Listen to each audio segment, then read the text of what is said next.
Hello everyone, Earl Henderson, Primordial Defense. Thank you for watching. I have another Monday quarterback video for you. I'm going to play the entirety of this video without any interruptions, and then I'll go back and talk about things that are going on to better explain what's going on and talk about things that I think that were done right and or done wrong. Without further ado, here we go.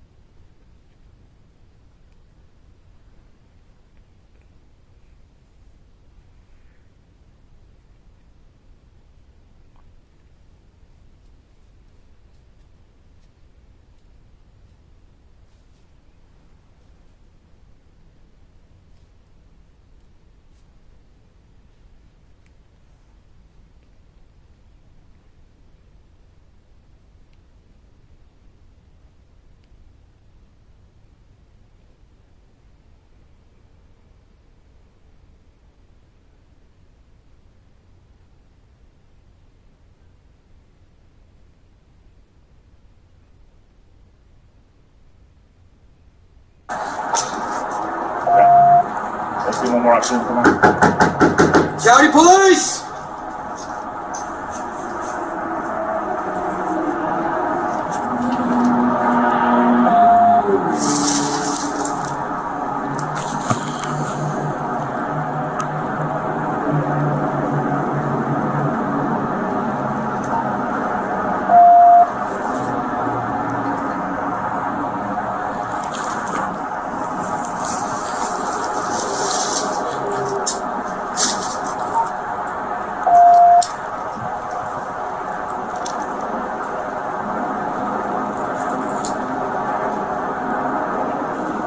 Over a minute and they respond, so we'll be okay. Yeah, that's it. I'm going to write them talking real quick.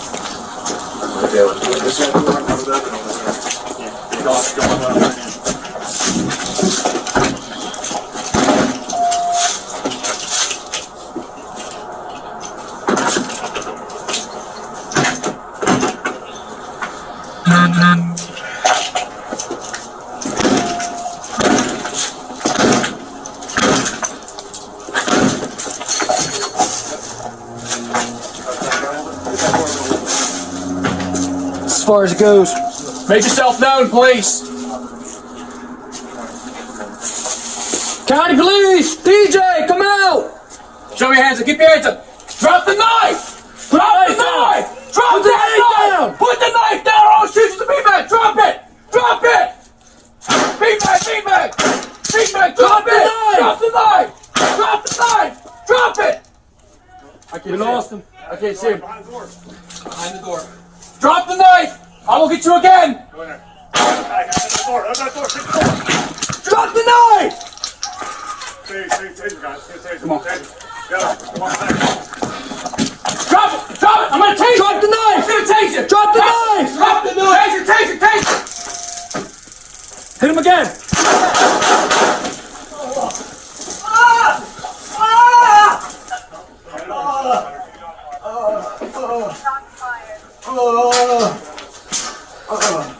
Where's it? I got the knife. You got the knife? I got the knife. I got the taser. I got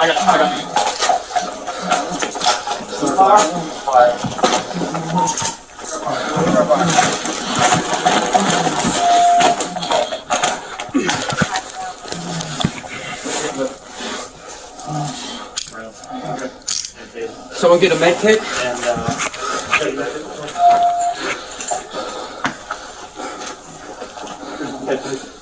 I got the knife first, right over here. Here, where's he hit? Give me something. Give me something. I got chest pads. How do you open up this door? Remember, we gotta reposition him.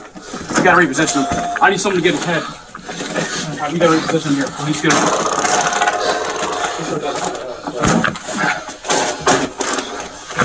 He's starting to lose consciousness. I gotta reposition him. Give gloves. I don't have gloves on.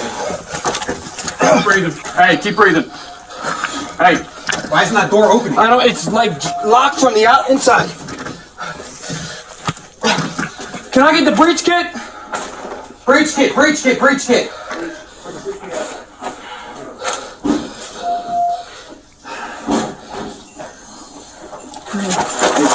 One of you help me move your set at least. Yeah. I need to sit him up so I can see his wounds.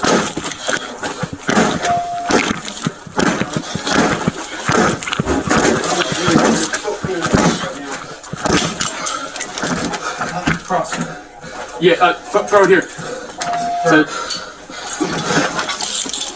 Mom's covered up.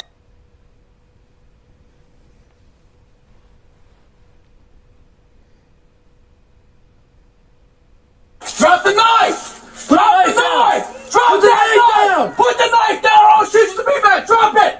Drop it!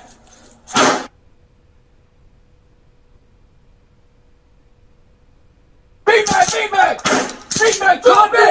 Drop the knife! Drop the knife! Drop it! we lost him. I can't see him. Behind the door. Drop the knife! I will get you again! Go in there. Open that door. Open that door. Take the door. Drop the knife! Taser, guys. Get a taser. Come on. Taser. Go. Come on. Drop it! Drop it! I'm gonna tase Drop the knife! I'm gonna tase it! Drop the knife! Drop the knife! Taser! Taser! Taser!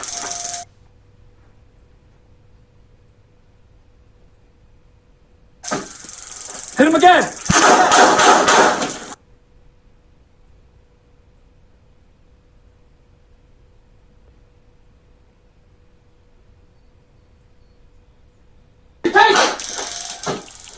Hit him again!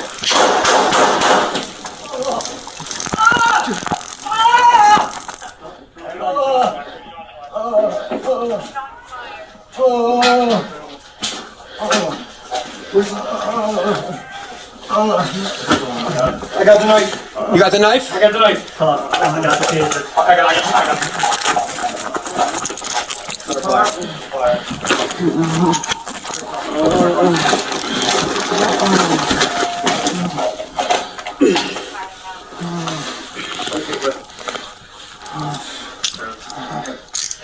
Someone get a med kit?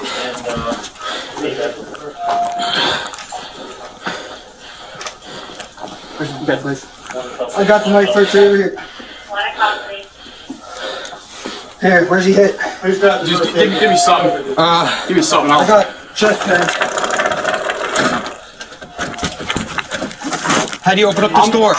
Remember, we still gotta look for Mom. You gotta read.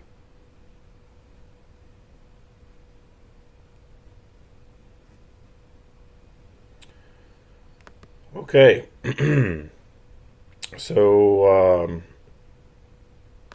crazy person here. So, a family member called and said that this dude was threatening them with a knife. There's actually chasing them, according to a news article that I read. So he's chasing this other family member with a knife, and she's expressed concern that the mother was missing and there's a lot of blood inside the home. So that, of course, makes it an exigent circumstance. The police have to go in there to, take care of the issue of this guy running around threatening people with a knife, but secondly, more importantly, to go in there to ascertain the well-being of a person when another person has reported that they're missing and there's a lot of blood involved. So that is their reasoning for making entry, forcible entry, into this house when the dude's refusing to come to it. I'm sure there's probably someone out there complaining about, oh, they didn't have a search warrant to go in the house. Boo-hoo-hoo. First off, we don't see any rifles out, and that to me is a problem. That is one of my gripes when it comes to videos like this, and it's probably one of my biggest gripes that I come up with, is when officers respond to calls involving deadly weapons, they neglect to get their rifles out, and that's a problem.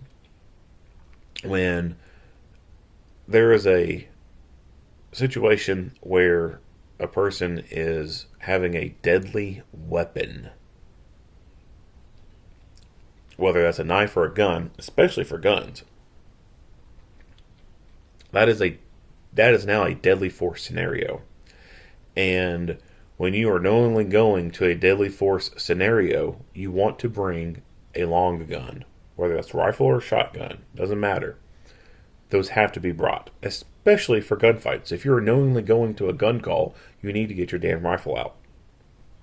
Rifle cartridges vastly outperform pistol cartridges every day of the week. There's no contest with that. Like, you can't even argue that. It's non-negotiable. Pistols can incapacitate, but they don't do a very good job. There are a lot of people still walking around today who've been shot multiple times with pistol. There are not that many people still walking around today who've been shot a couple times with rifle. The incapacitating power of a rifle is just, I mean, it's it knocks it out the park in comparison to pistol. And that's really important because you can end up shooting a person multiple times with a pistol and they can still come at you. And that's a problem. The famous case between the FBI and a couple bank robbers back in the 1980s in Miami is often referenced when it comes to incapacitating power and some other things with training. But the incapacitating power is one of the biggest things that's brought up in that incident. And in that incident, those two bank robbers were shot multiple times with pistol caliber rounds, and they had no drugs in their system whatsoever. And they were able to continue to fight. The one of them took a round to the head at the very beginning of the gunfight, and it only temporarily knocked him out. A shot to the head, and it only temporarily knocked him out. He was able to wake up later on during the gunfight, crawl out of his car, and then get into the car of an FBI agent and try to steal it. His partner, as soon as the gunfight starts, he starts crawling out of his vehicle, and he takes a round to the side of his chest. That round goes into his heart area, and it was going to end up being fatal for him anyway. He was eventually going to die from that, but it did not immediately incapacitate him.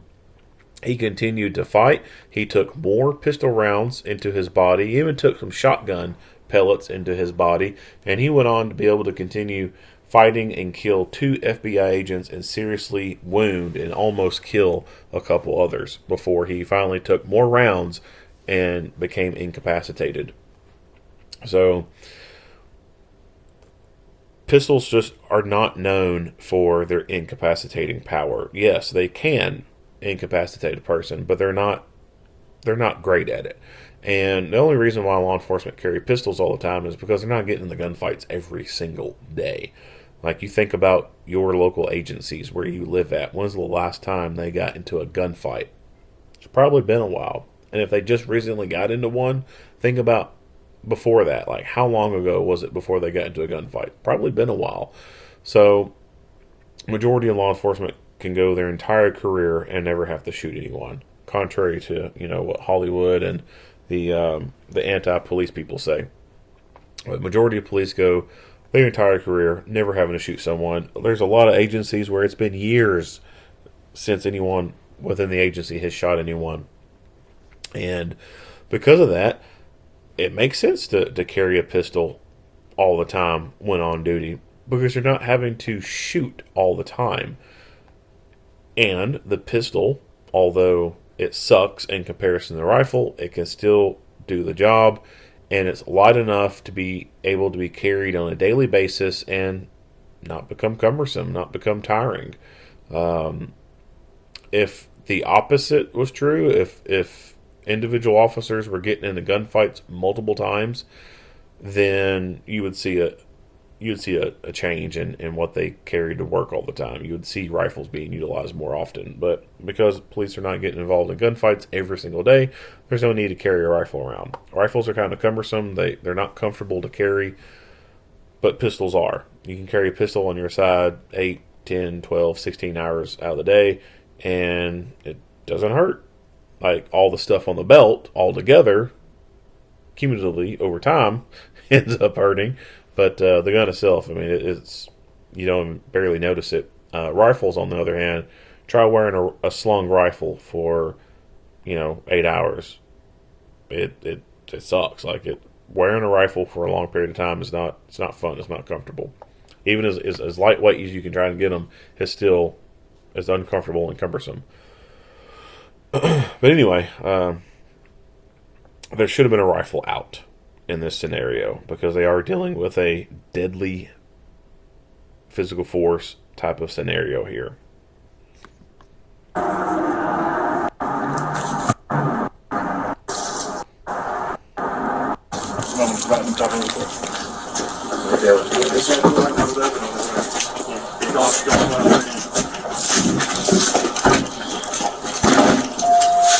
So it's hard to see what he's doing here. But this, well, back it up some.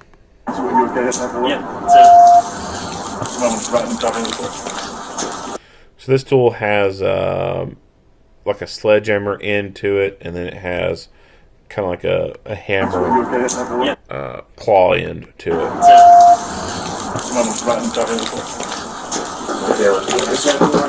And it looks like he tries to put the claw into the door in the frame to do a sort of a fulcrum wedge and pop it open.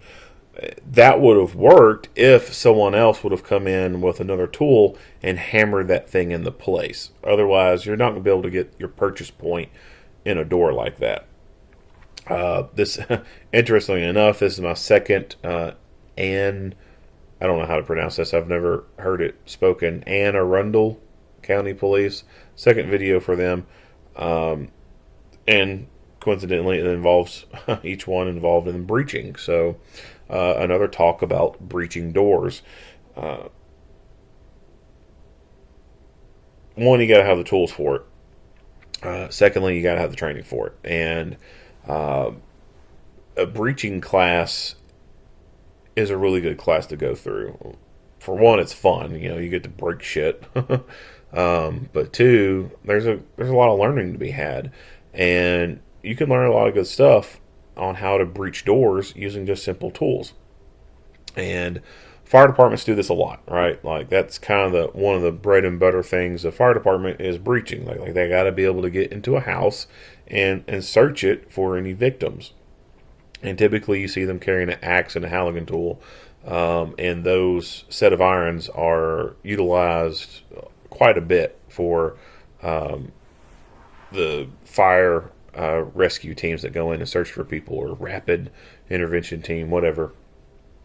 And you can get in almost any door using a Halligan tool. Residential doors can be popped very easily with them. Even your commercial doors can be popped with them. You know, big metal door, big metal frame. You still use that to gain entry using just, you know, an axe and a Halligan tool.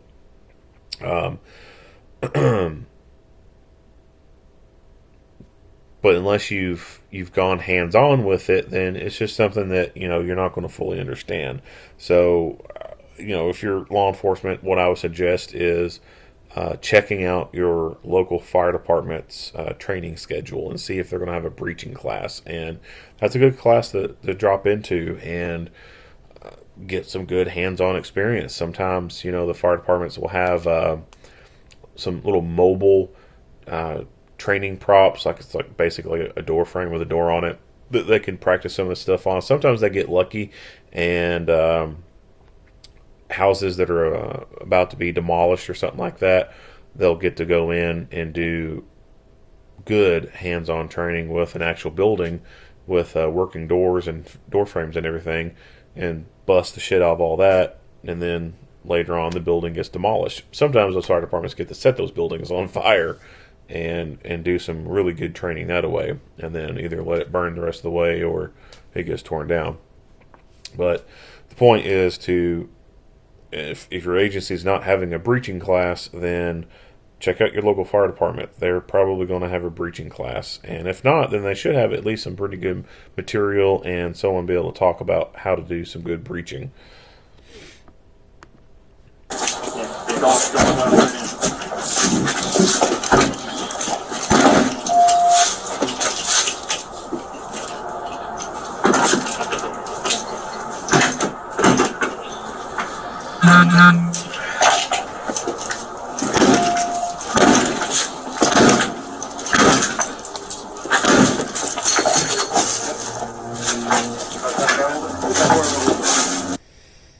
So door frames, and I'll talk about this in another video. Door frames are the failing point for doors.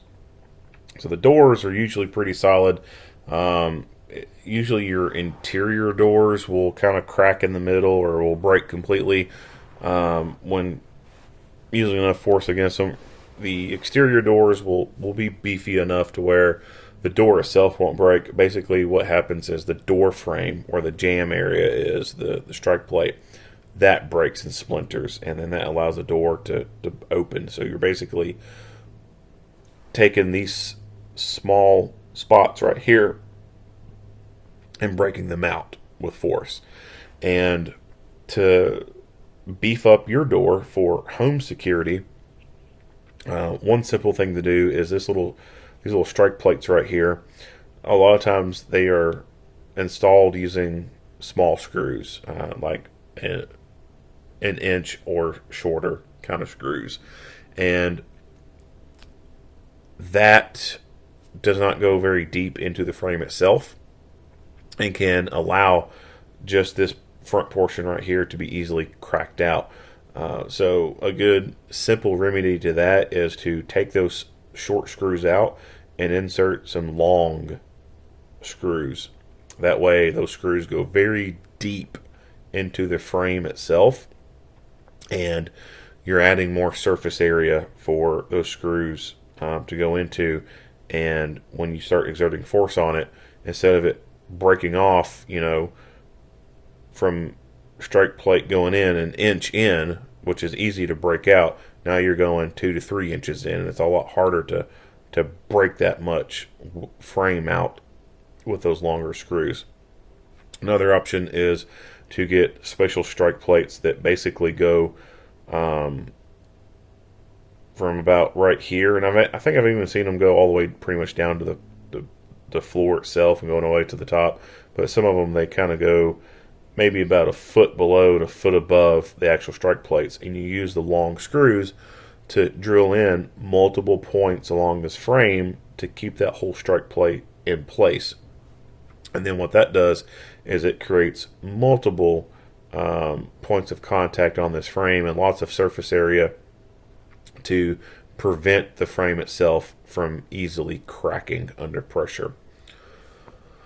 Of course, metal frames are a really good choice because you just can't really kick in a metal frame that easily, but they're also more expensive, and usually when it comes to residential constructions, you don't see metal frames being used a whole lot. It's more the wooden frames. As far as it goes. Make yourself known, police. County police! DJ, come out! Show your hands up. Keep your hands up. Drop the knife! Drop the knife! Drop that knife! Put the knife down or I'll shoot you the beanbag! Drop it! Drop it! Beanbag! Beanbag! Beanbag! So I've kind of lost faith in beanbag guns.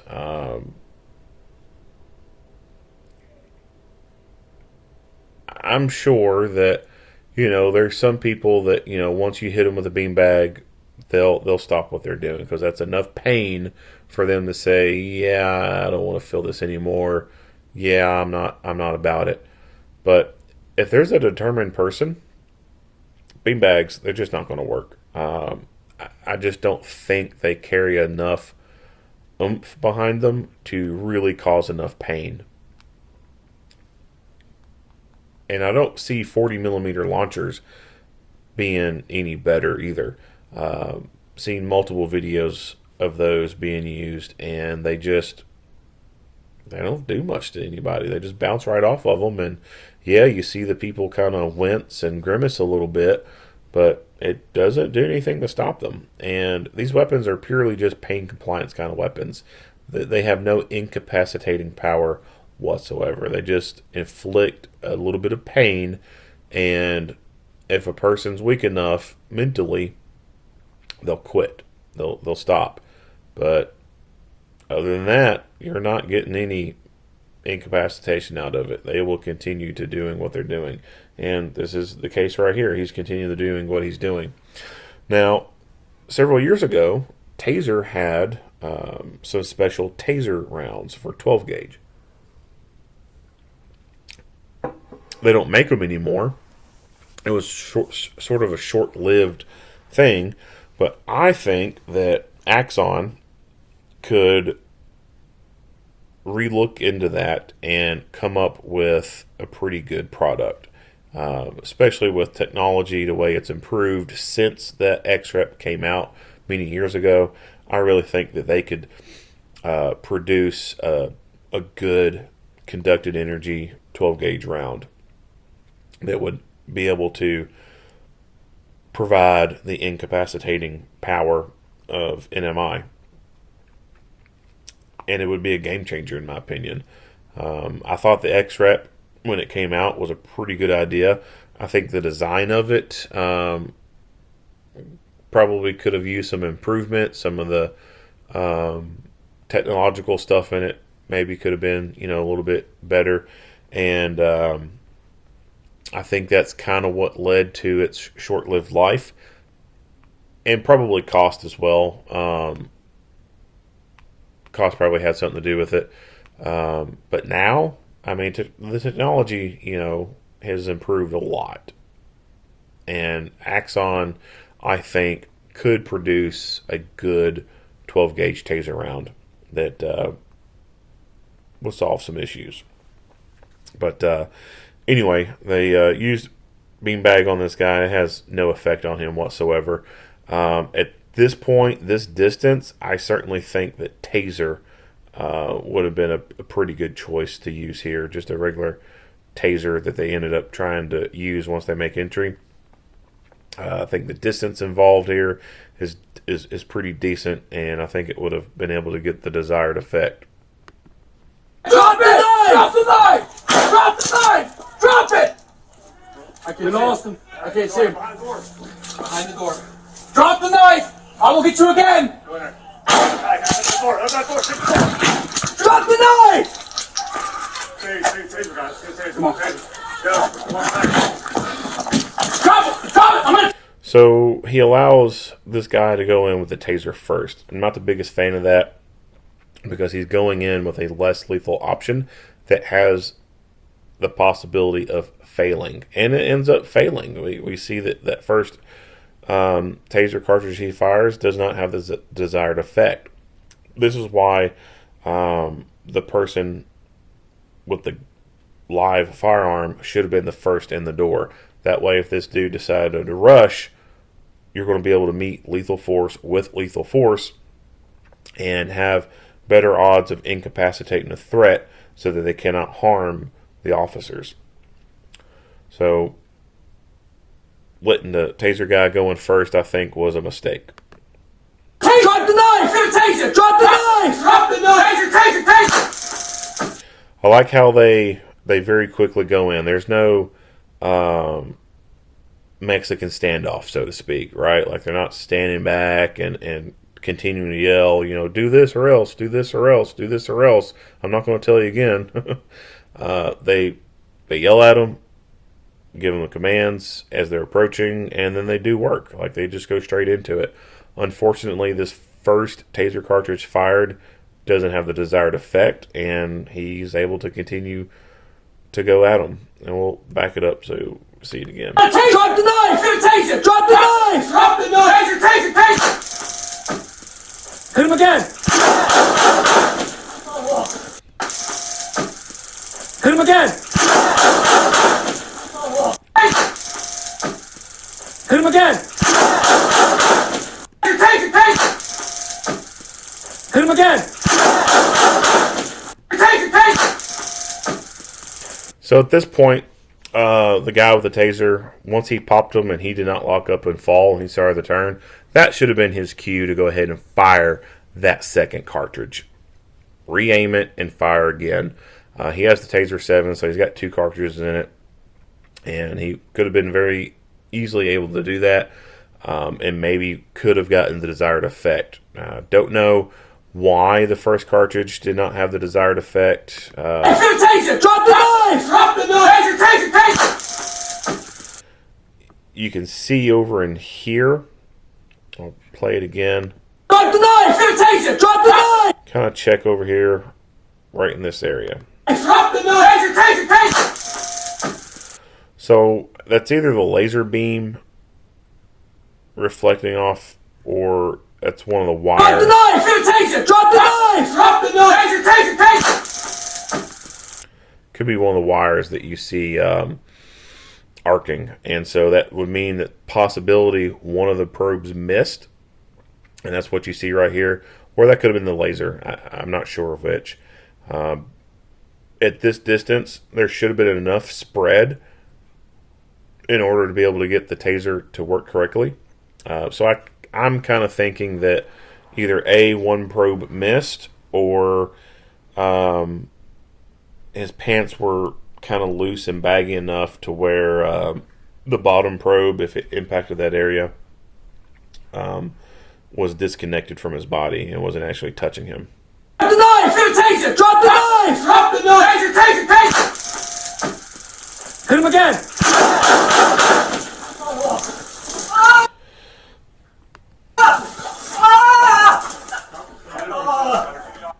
You can see the knife better down here. I got. Go get a med kit.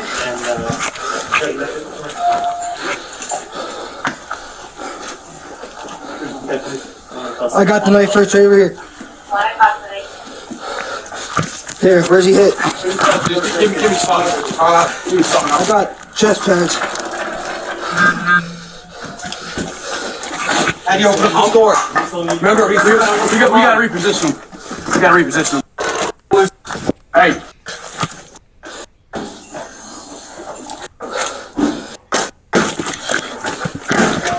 I need to set him up so I can see his wounds. So I'm not sure what that thing on the door is. Almost looks like it might be a kind of like one of those hotel locks that would have replaced the basic chain, kind of like that little L-shaped arm that could come out and keep the door from being able to come in. That's what I think this kind of is. I'm not 100% sure what that is, but whatever it is, it's preventing him from being able to get this door open, so he ends up smashing it with the tool here. Cross. Yeah, Cover it up.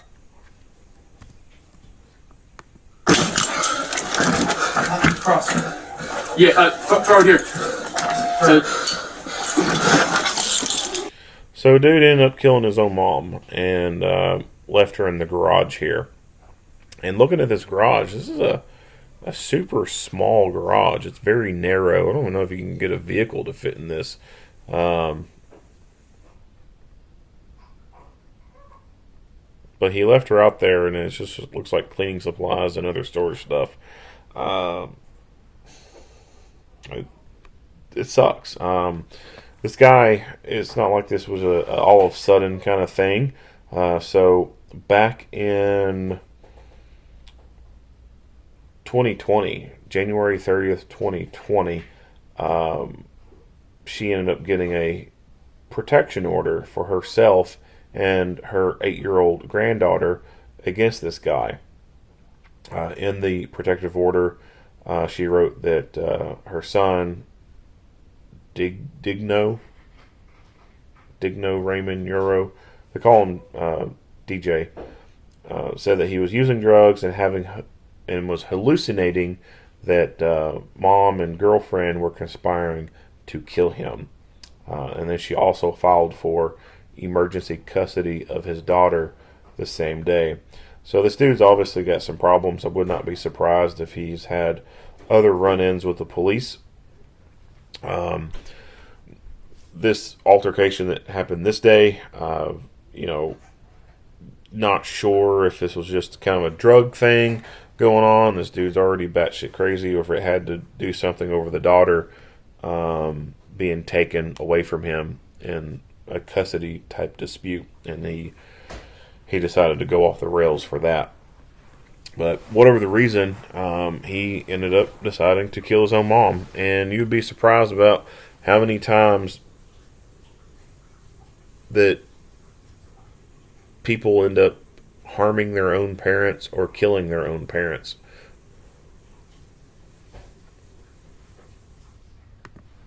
Mom's covered up. Drop that! Knife! No! Taser, taser, taser! Hit him again.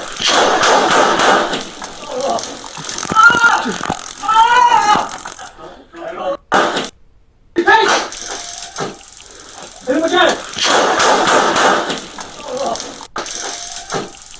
Hit him again. Hit him again.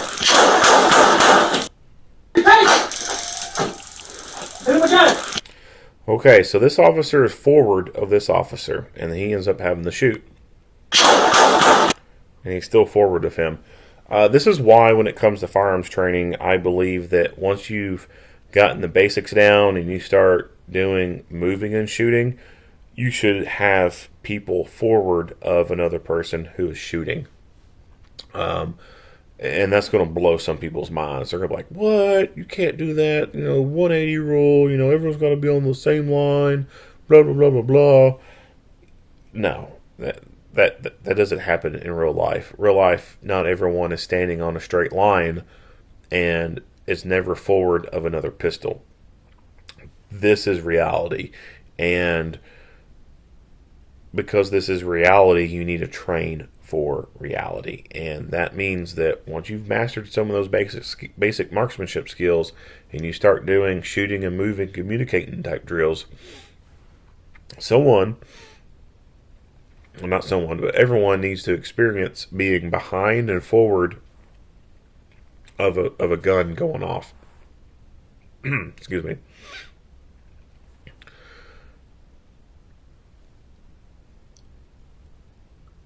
There was another video, and I forget the agency, but it was the one where the crazy dude set his house on fire, or set an apartment on fire, and when the police responded, got into a shootout with him, and he'd already killed a couple people.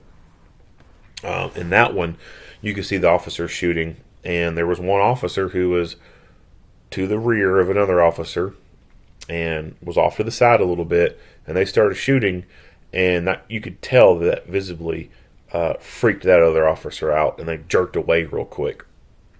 And I would say that that's because they've never experienced someone being to the rear of them shooting past them. And if you've never been forward of a gun and it going off, then you don't know what it feels like. There's a lot of concussion that comes off that gun. Like, you can feel the blast. It's just something that, I can kind of describe it, but you just won't understand what it feels like until you've experienced it. Hell, kind of like sex, right? Like, remember back in the day when you was young and people try to explain it and you hadn't had it. Like, you just don't know until you experience it. And that has training value. Being able to be forward of someone and feel that during training will in turn allow you to, if you were to experience it in real life, allow you not to be freaking out about it and quickly trying to jerk and move out of the way and potentially put yourself in a situation where you could become more easily injured and or killed. Training value for you shooting past someone else. Of course, this brings into knowing your target and what's behind it. But you also got to know what's around your target as well and be very mindful of your environment. And this type of stress inoculation and exposure to this makes a person a better, well-rounded, trained shooter, so to speak. And being able to do this in training is going to make you more successful at it doing it real world. It's better to always do this stuff in training. That way you get to experience it and feel it and know what it's like and become better at it versus do it in the wild and that be your first time. So there is value to having people quote unquote downrange during firearms training. And like I said, that a lot of people will lose their mind over that. But those are people who don't realistically train, and they don't train hard enough.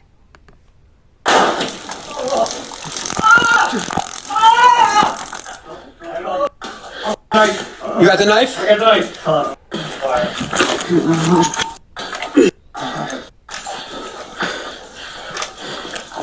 You got the knife. I got the knife right here. Here, where's he hit? Just give me something. Give me something. I got chest. So, medical stuff. He ends up pulling out some chest seals. So that means he's carrying medical gear on him, and I like that. Too many times you see videos where officers don't even have medical gear on them. I am of the opinion that if you're going to be carrying a gun on a daily basis, whether that's your job or a part of your job, you're being paid to carry this gun, or it's your personal decision to carry a gun on a daily basis because you're an armed citizen, you're concerned about self-defense, whatever. If you're going to carry a gun on a daily basis, you should carry medical gear as well.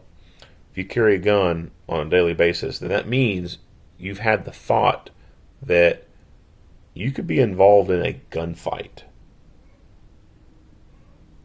And if you have the potential to be involved in a gunfight, that means you have the potential to be shot, and or your teammate or family could be shot. If you're going to carry the tools to induce trauma, you need to carry the tools to reduce trauma. An ambulance has a long response time, depending on where you're at. If you're in a city, it could be at best 7-minute response time. If you're way out in the county somewhere, hell, it could be maybe 20 minutes before someone gets to you, depending on the size of the county and everything.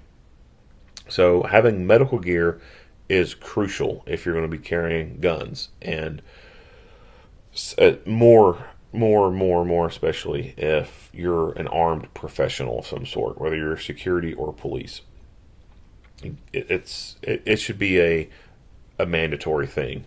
I mean, it should be a non-negotiable mandatory thing that if you're going to be issued a gun or be told that you have to carry this gun for work, then you should be having some medical gear to go along with it.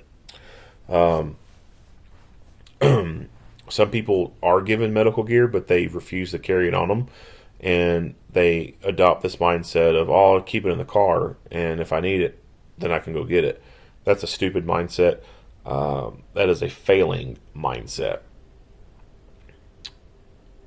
Your car may not be able to be gotten to. You may be pinned under fire. You may not be able to get out behind cover where you're at and get to your vehicle because you could be risk getting your ass shot off. Your vehicle may not be there anymore. Someone could have stolen it. Your vehicle may be set on fire. You may be a very far distance away from your vehicle, and due to an injury that you've had, you're unable to walk to get to your vehicle, or the person, your teammate that's injured, if you leave them by themselves, they could become unconscious, and if the suspect's still out, they could come up and finish the job on them, and they wouldn't be able to protect themselves while you're running 100 yards to the vehicle and then trying to get back. So medical gear has to be carried on you, and I'll call this first line medical gear, and it needs to be stuff to treat your basic trauma stuff. At bare minimum, if you're going to carry anything, I'd say a tourniquet would be a good thing to carry, and if that's all you want to carry, then fine, so be it. At least you're carrying something, better than nothing. But you can get a tourniquet, a pressure bandage, compressed gauze, chest seal. You can get that stuff into a tight enough package to where it can be carried in a pocket.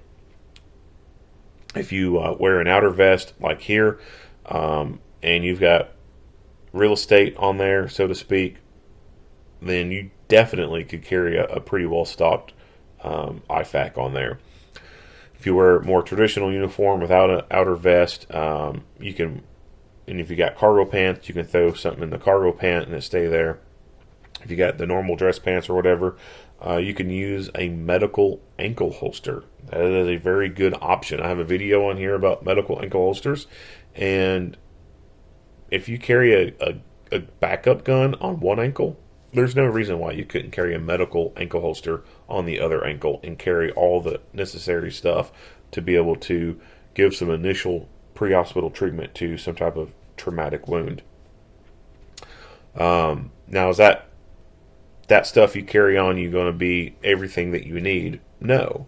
Can you carry everything that you need on you? No. There's a lot of stuff that is bulky, and you just simply cannot do it. But being able to have a tourniquet to address massive hemorrhaging is very important. So when you look at this medical stuff, this is all being based off what's called TCCC, Tactical Combat Casualty Care. And basically, you know, what we've learned over the years, especially, you know, starting with post 9/11 with war and whatnot, is massive hemorrhaging is a leading cause of death on the battlefield.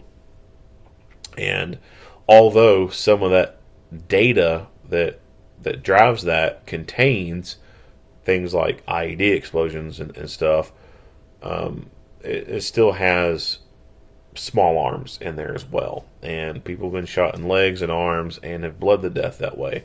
So tourniquet is probably, like I said earlier, a tourniquet is at bare minimum one thing that needs to be carried for sure. Aside from that, I would say some compressed gauze would probably be the next best thing to carry. That way you can pack a wound with it. And also with that compressed gauze, you can pack a wound and still use some of it that's left over to kind of use as a bandage, and you can wrap it pretty tight to mimic to some degree a pressure bandage.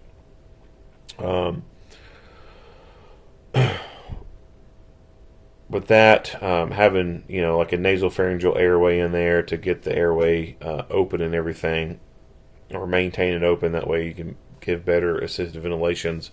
Those are going to be the, you know, bare basic bones of what to carry in there on a personal IFAC or blowout kit or gunshot wound kit. Your other stuff, what I call your second line gear or your supplemental gear, is the stuff that you can't keep in the car. And that can be in the form of an actual trauma bag that has additional tourniquets, has additional bandages, gauze, etc. inside of it, and also contains things like bag valve masks, some more oral airway adjuncts, and things like that. So having the equipment is one thing. The knowledge is the other part to it. So if you're going to carry this medical stuff on you, you should go get training on how to use it. Even if you don't know how to use it, I think it's still okay to get this stuff and carry it, because who's to say that there wouldn't be someone there who knows how to use it? I mean, it's a possibility that, you know, you're there, you don't know how to use it, but then boom, someone else shows up and they know how to use that stuff, and they're able to take your gear and put it into play. So that's okay to me. If you don't know how to use that stuff, you can still carry it, but you should make that good faith effort to learn how to use that stuff. You can get into some very, you know, basic CPR, AED, first aid classes, and that can give you some foundational knowledge. I don't think it's always going to be the best kind of training to get, because almost anyone can become a CPR, AED, first aid instructor.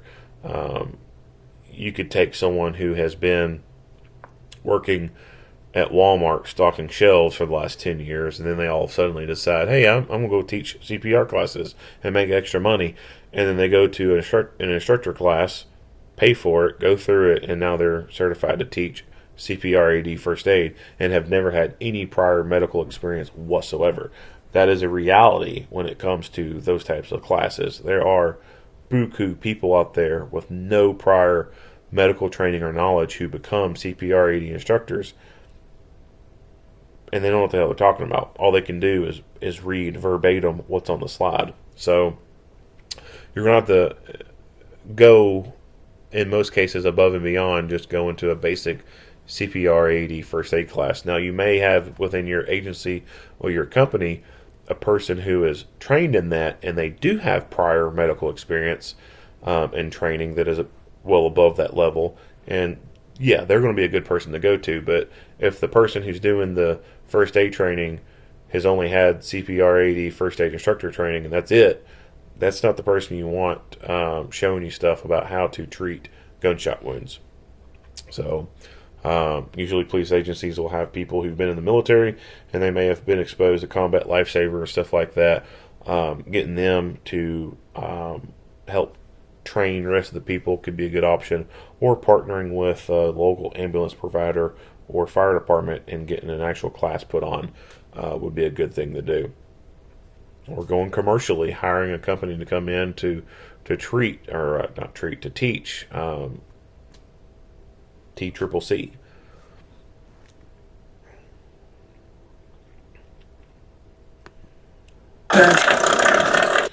Not much else to say about this video. If you like what you hear and see, go ahead and give me a like and a share. If you have not already, hit that subscribe button and stay tuned for more Monday quarterback videos. Earl Henderson, Primordial Defense. Thank you for watching.